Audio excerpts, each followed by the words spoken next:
വ്യാജ സർട്ടിഫിക്കറ്റ് ഹാജരാക്കി അടിയന്തര പരോളിന് ശ്രമിച്ച് ഉത്ര കൊലക്കേസ് പ്രതി സൂരജ്. അച്ഛന് ഗുരുതര അസുഖമെന്ന് പറഞ്ഞാണ് പരോളിന് ശ്രമിച്ചത്. മെഡിക്കൽ സർട്ടിഫിക്കറ്റിലെ ക്രമക്കേട് ജയിൽ ഉദ്യോഗസ്ഥർ കണ്ടെത്തിയതോടെ സൂരജിന്റെ കള്ളം പൊളിഞ്ഞു. സംഭവത്തിൽ പൂജപ്പുര സെൻട്രൽ ജയിൽ സൂപ്രണ്ടിന്റെ പരാതിയിൽ പോലീസ് കേസെടുത്തു.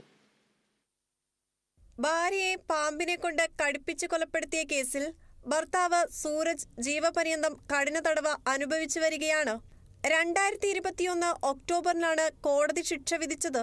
തുടർന്ന് പൂജപ്പുര സെൻട്രൽ ജയിലിൽ കഴിയുന്ന സൂരജ് പരോളിന് അപേക്ഷ നൽകിയെങ്കിലും തള്ളിയിരുന്നു. ഇതിനിടെയാണ് അച്ഛന് ഗുരുതരമായ രോഗമാണെന്നും പരോൾ വേണമെന്നും ആവശ്യപ്പെട്ട് ജയിൽ സൂപ്രണ്ടിന് അപേക്ഷ നൽകുന്നത്. ഡോക്ടർ സർട്ടിഫിക്കറ്റിൽ അച്ഛന് ഗുരുതര രോഗമാണെന്ന് രേഖപ്പെടുത്തിയിരുന്നു. സർട്ടിഫിക്കറ്റ് നൽകിയ ഡോക്ടറോട് തന്നെ ജയിൽ വകുപ്പ് ഉദ്യോഗസ്ഥർ കാര്യങ്ങൾ ചോദിച്ചറിഞ്ഞു. സൂപ്രണ്ടിന് ലഭിച്ച സർട്ടിഫിക്കറ്റും അയച്ചു നൽകി. സർട്ടിഫിക്കറ്റ് നൽകിയത് താനാണെങ്കിലും അതിൽ ഗുരുതര അസുഖമെന്ന് രേഖപ്പെടുത്തിയിട്ടില്ലെന്നായിരുന്നു ഡോക്ടറുടെ മറുപടി.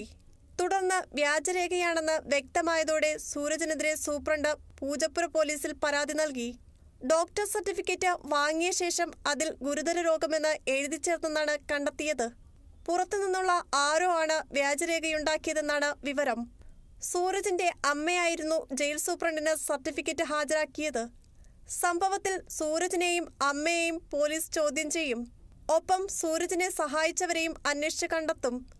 പരോൾ സംഘടിപ്പിക്കാൻ വ്യാജരേഖകളുണ്ടാക്കുന്ന സംഘമാണ് ഇതിന് പിന്നിലെന്ന് പോലീസ് സംശയിക്കുന്നു. Kerala vision news, Thiruvananthapuram.